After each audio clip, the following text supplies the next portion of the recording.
Did you know a single volcano once changed global weather patterns, altered the history of entire continents, and indirectly inspired some of the most iconic works of art in history? Well, you may not have heard about it because it happened in the early 19th century and was buried in time.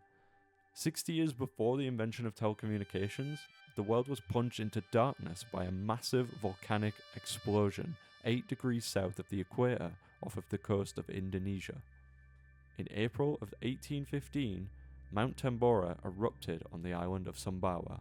It was among the largest volcanic eruptions in the last millennium, killing tens of thousands of locals and leaving behind a crater 7 kilometers wide. The particles ejected by Tambora's eruption had reverberations far from Indonesia's shores, altering global weather patterns and ushering in what we call today the year without a summer. So what did a year without summer mean for life on Earth? First and foremost, it led to a worldwide agricultural disaster. Temperatures on planet Earth dropped roughly 3 degrees Celsius, leading to a dark volcanic winter around the globe. Volcanoes cool the climate in most situations if enough of that gas gets high enough up into the stratosphere. And the nitty-gritty is that sulfur dioxide turns into very, very quickly into sulfuric acid. So into tiny little minuscule droplets called aerosols. If we eject these tiny acid droplets high up into the atmosphere, they will absorb the solar energy coming in and then reflect it. So that ends up cooling, leading to an overall global cooling in a very, very, very short period of time. The burgeoning new nation known as the United States wasn't spared either, as Tambora's eruption triggered the first economic depression in US history after decimating the survival rate of both crops and livestock. It even prompted unprecedented snowfall in the northeast, leading to mass migration westward. Elsewhere in the world, China's Yunnan province faced a 3-year famine after its monsoon season was completely derailed, forcing farmers to abandon their rice farms and turn to poppies for income. This trickle effect inadvertently fueled the expansion of opiate production in China and laid the groundwork for future societal challenges and what would eventually become the Opium Wars decades later. The rampant spread of disease was another byproduct of the year without a summer. Cholera outbreaks already sweeping India mutated and ravaged populations weakened by famine, claiming countless lives across Asia and eventually Europe. Simultaneously, a potato shortage in Ireland left the malnourished population ill-prepared to battle a typhus epidemic, and later spread across shores to England. But Tambora's eruption wasn't just a calamity that altered the lives of countless people, it also played an indelible role in shaping the arts worldwide. The atmospheric effects in particular kept Europeans inside, stirring the creative minds of countless artists, including the young Mary Shelley. Lodging in Geneva with her husband Percy, friends Lord George Byron and Anne Byron, the four found inspiration in the then grim times to share ghost stories with one another.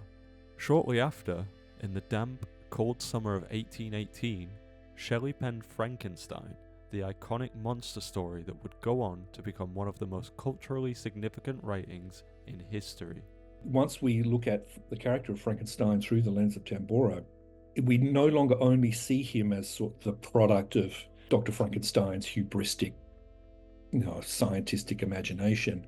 We see him quite differently. He becomes a kind of climate refugee.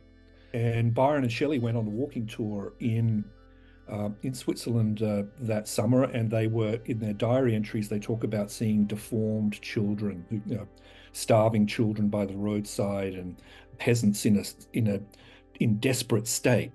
And if you remember back to long passages of Frankenstein, where the monster is wandering the byways of Europe, right, and he's considered an object of horror, and he's cast out effectively, and that was the condition of tens of thousands of Swiss and Middle Europeans in 1816 and 1817. It's not a stretch to see him as a product of Mary Shelley's direct experience of the humanitarian crisis in Switzerland. Meanwhile, British author and physician John William Polidori was tasked to join the creative quartet during their travels through Switzerland, serving as Lord Byron's personal doctor.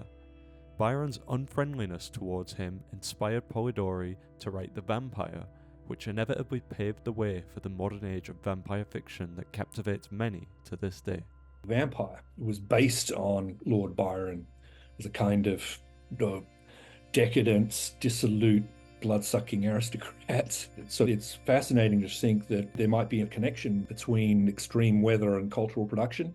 The red, ash-darkened sky, too, became a common trope in many visual art pieces. For several years on planet Earth, the sun never properly shone because it was being filtered through this volcanic aerosol veil.